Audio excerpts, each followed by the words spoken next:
How Russell Wilson changed the way the NFL evaluates quarterbacks. Before the 2012 NFL Draft, Wisconsin quarterback Russell Wilson visited the Denver Broncos in Dove Valley, which, if you're not familiar with Denver, is where the Broncos headquarters are located and also where doves have the same rights as humans. General manager at the time, John Elway, was blown away.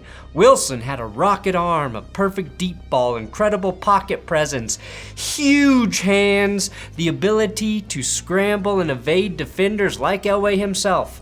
Wilson had the pedigree fresh off a Big Ten Quarterback of the Year award and a great performance in the Rose Bowl. He checked all the boxes. Well, except for one.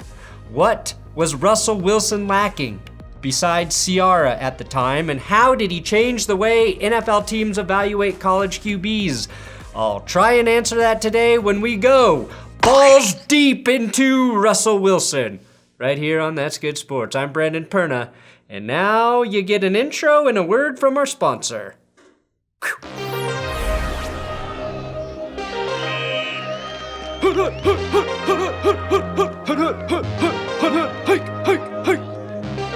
I usually break balls here, but it's time to save some balls with the help of my sponsor, Manscaped.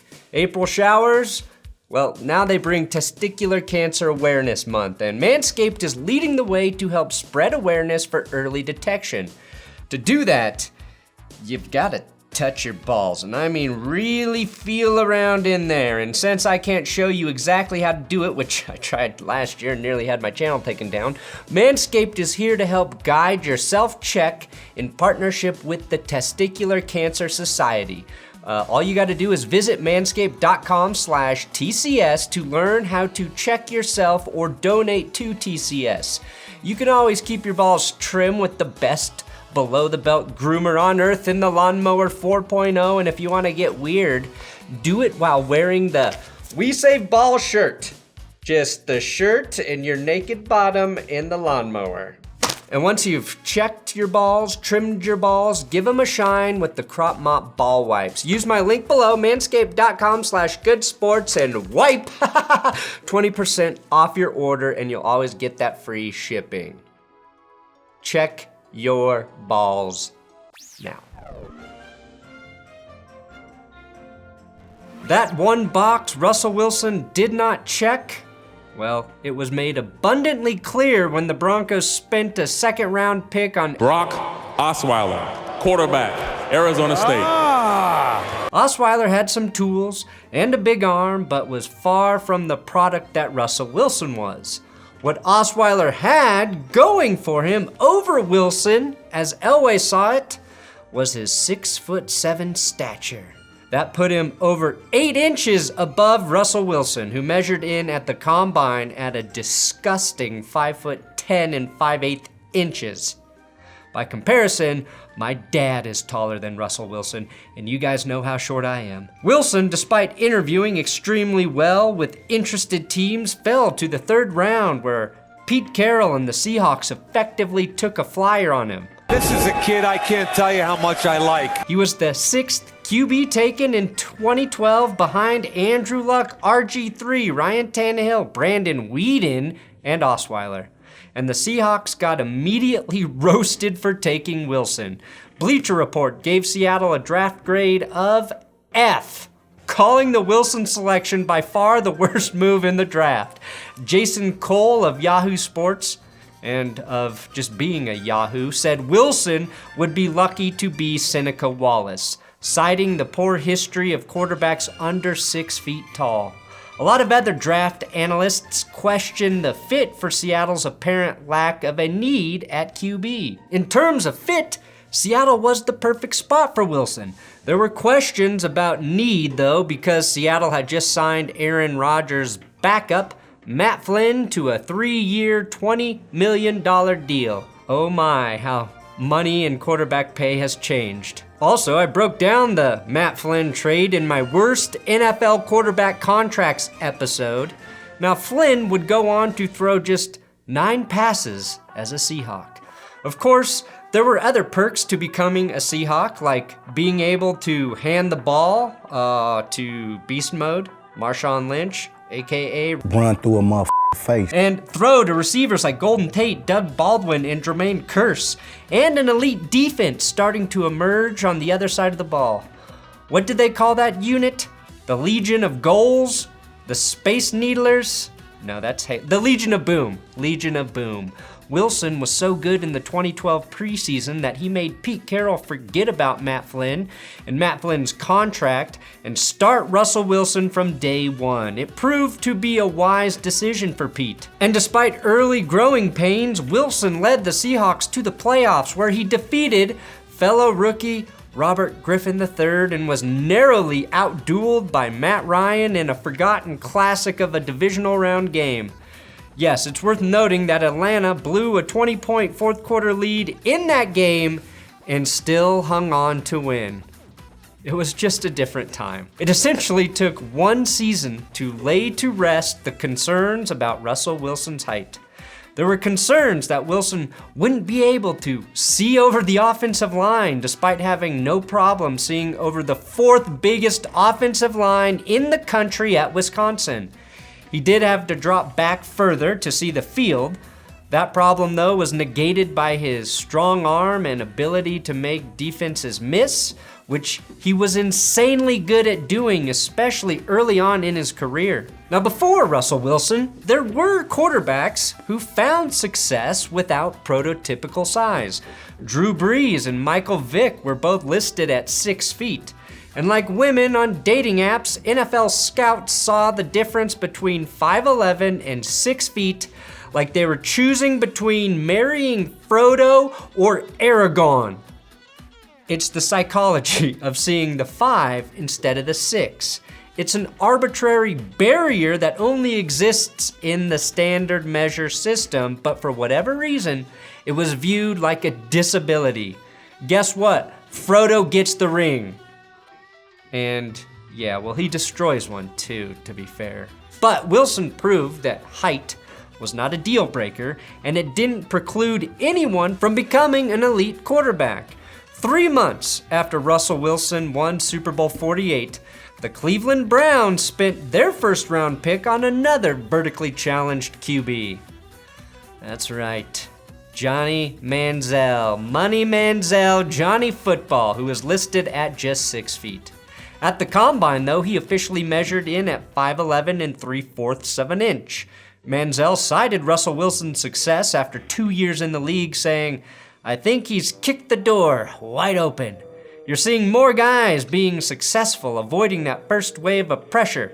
Get out and do things outside of the pocket," said Manziel. Now, if you squinted, you might have seen some similarities between Russell Wilson and Johnny Manziel when he was at Texas A&M. In hindsight, though, it's easy to figure out why that's not a good comparison. Mainly because it's harder to measure what's going on between the ears than it is a person's height. Both quarterbacks could get outside of the pocket with ease, but Wilson's first option was always to win from the pocket within the structure of the play. Manziel, on the other hand, well, he liked to bail out of clean pockets, dance around, throw up a prayer, and usually get bailed out by Mike Evans, who was a man amongst boys, even in the SEC. Of course, off the field, Wilson and Manziel couldn't have been more opposite, and Manziel's NFL career was an abject failure for a number of reasons, but his status as a first-round pick was an important milestone because it showed the tide was changing and that Wilson had shattered that glass ceiling. Probably with the aid of a very large step stool, but still, he shattered it. Now, we really started to feel the impact of Russell Wilson's success story in the 2018 and 2019 NFL drafts. In 2018, the Browns, again, owned the first overall pick for the second straight season, and they desperately needed a quarterback. That guy ended up being Oklahoma's Baker Mayfield. Polarizing guy, Rich. Who measured in at 6 feet and 5/8 of an inch.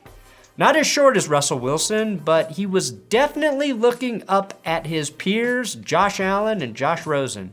Of course, Baker Mayfield didn't really need the combine measurements. They were all right here. Even though Mayfield wasn't sub 6 feet, he was easily the shortest quarterback to be selected first overall in the draft. Only Kyjana Carter, a running back, was shorter and went first overall in the Super Bowl era. Sadly, you would never see any coach do this to any man who measured well over 6 feet tall.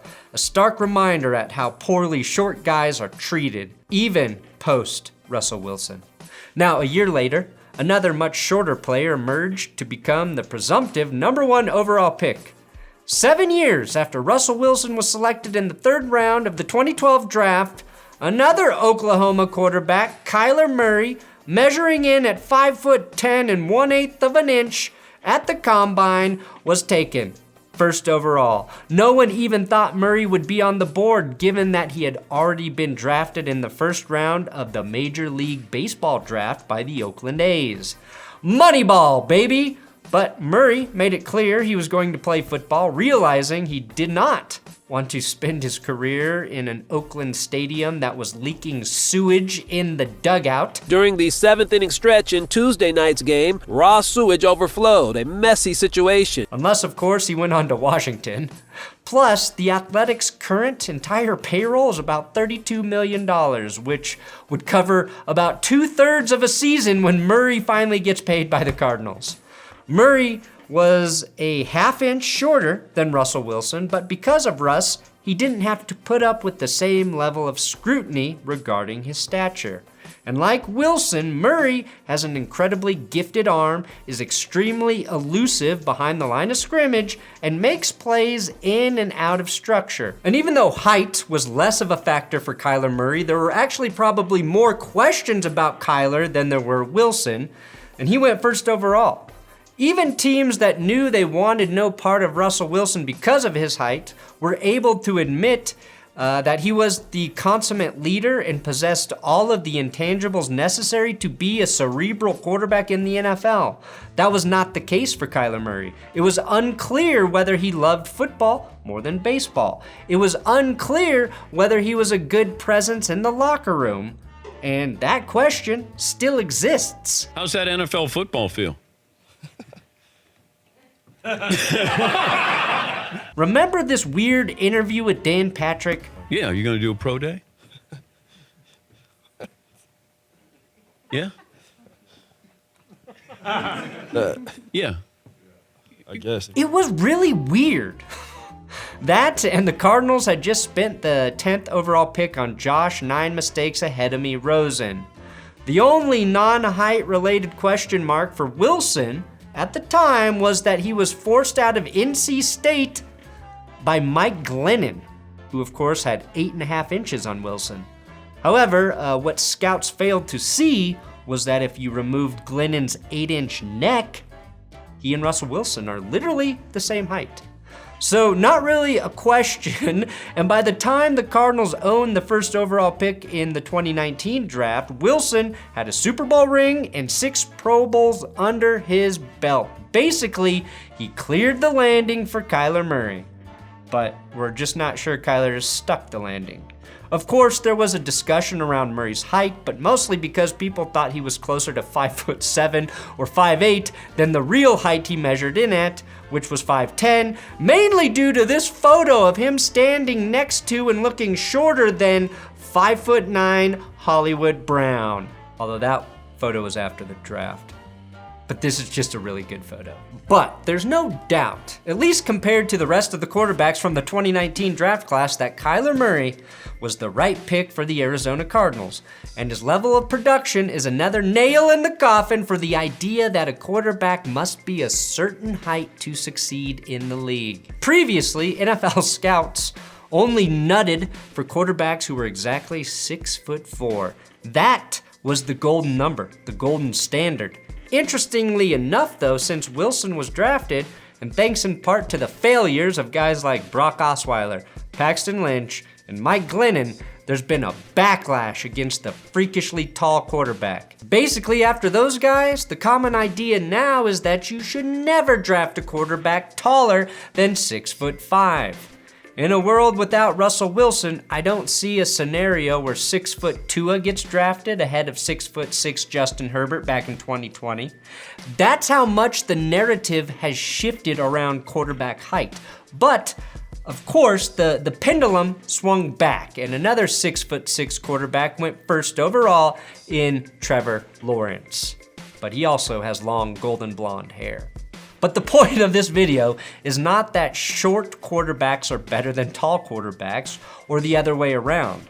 It's that good quarterbacks are better than bad quarterbacks, and height shouldn't be a deal breaker in your evaluation process. Russell Wilson broke down that barrier, and I'm glad we now live in a world where tall quarterbacks and short quarterbacks can coexist peacefully. And that the really, really, really tall quarterbacks are to not be trusted. Suck it, tallies. NFL scouts can no longer use height as a write-off for a QB and have to focus on consistency in performance and growth as a player, which Wilson had through his college career, capping it off with a 33 touchdown to 4 pick season at Wisconsin while completing nearly 73% of his passes. Scouts now have to see when the possibilities truly are unlimited. Be unlimited in your heights. And yes, if you're wondering if he wins a Super Bowl, I will be making a video about how Kenny Pickett ended small hand discrimination in the NFL. Stay tuned for that one in about 10 years. Please subscribe here on YouTube.